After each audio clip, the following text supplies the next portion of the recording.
So in terms of how that works, then in terms of valuations on properties, my view is in terms of valuations at the moment, you're getting a lot of the economists that are factoring in or substantial devaluation of properties in the next 12 months to 2 years. I've heard figures up to 20%. Yeah. Personally, I can't see that happening because of the other factors I was talking about before, particularly with our increasing numbers Migration. that we'll be bringing in from migration. I can see certain areas, though, that have had massive growths in the last couple of years.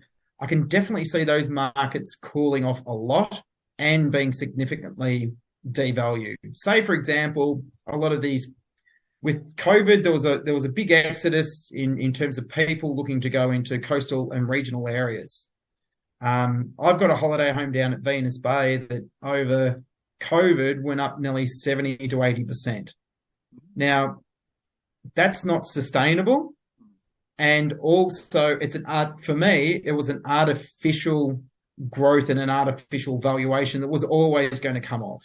Yeah. So when you're talking about properties coming off, that property probably does have at least 20 to 30% to come off. So when you get the economists that are talking about 20%, it's not a broad brush in terms of where that 20% or that deflation is going to happen. I think it's going to be in quite specific areas where we've had, unrealistic growth. Yeah. Correct. We've had these unrealistic spikes because of people thinking about working from home or people thinking about I suppose lifestyle decisions about where they want to live. Yeah.